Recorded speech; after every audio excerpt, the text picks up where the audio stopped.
Assalamualaikum warahmatullahi wabarakatuh. Pada kesempatan kali ini saya akan menjelaskan tentang pemberhentian kepala daerah dan wakil kepala daerah.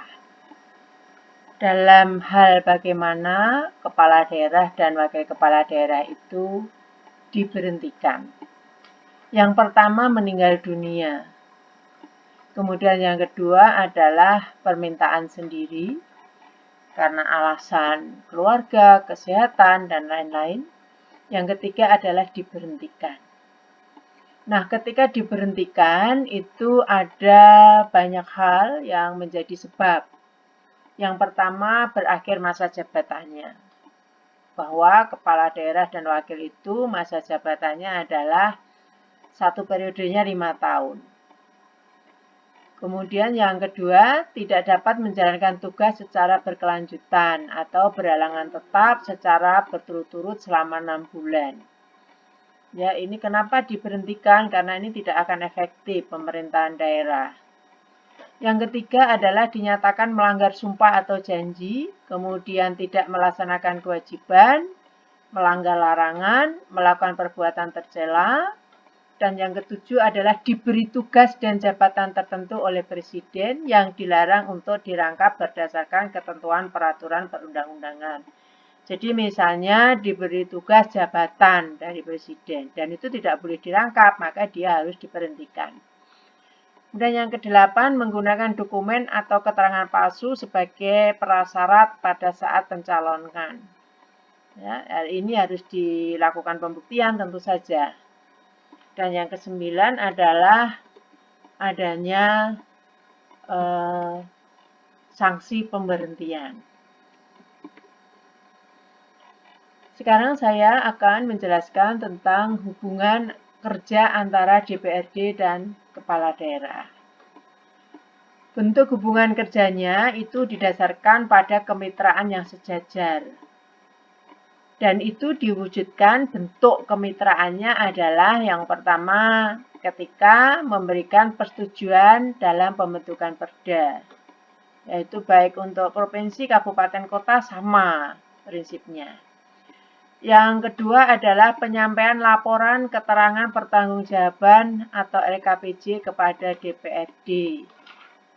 Jadi laporan keterangan pertanggungjawaban itu diberikan kepada DPRD oleh kepala daerah.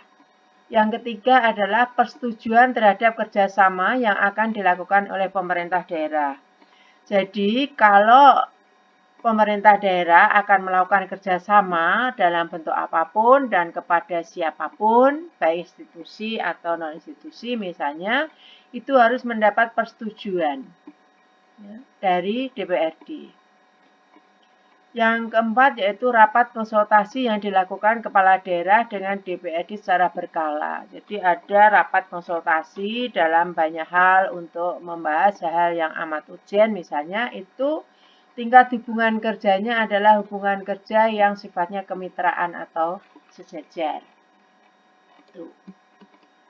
Nah, sekarang saya ingin juga menjelaskan tentang perangkat daerah.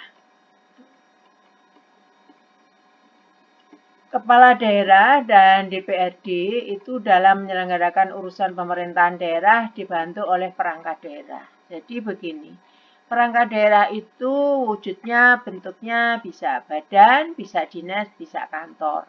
Yang sifatnya memiliki fungsi teknis, ya, sesuai dengan nomenklatur yang ada di dinas, badan atau kantor itu. Misalnya, ya, badan pengawas internal. Nah, itu berarti dia punya fungsi di badan itu adalah pengawasan. Nah, perangkat daerah itu diisi oleh pegawai aparatur sipil negara atau ASN. Ya, jadi sekarang itu ASN itu ada dua, PNS, pegawai negeri sipil, dan juga ada yang non-PNS atau P3K, yaitu pegawai kontrak dengan negara. Kemudian selanjutnya adalah jenis perangkat daerah, yaitu perangkat daerah provinsi, kabupaten, kota. Jadi perangkat daerah itu ada perangkat daerah provinsi, kabupaten, kota, sesuai dengan jenisnya. Nah, Selanjutnya bahwa hubungan kerja perangkat daerah provinsi dan perangkat daerah kabupaten kota itu bersifat koordinatif dan fungsional. Jadi hubungan kerjanya tidak sebagai atasan dan bawahan, tapi sifatnya koordinatif dan fungsional. Misalnya di provinsi ada dinas UMKM, di kabupaten kota juga ada, maka kedua perangkat daerah tersebut hubungan kerjanya adalah koordinatif dan fungsional, ya, melakukan koordinasi sesuai juga fungsinya. Maksudnya seperti itu. Selanjutnya adalah pembinaan dan pengendalian penataan perangkat daerah dilakukan oleh pemerintah pusat untuk daerah provinsi dan oleh gubernur sebagai wakil pemerintah pusat untuk daerah kabupaten kota.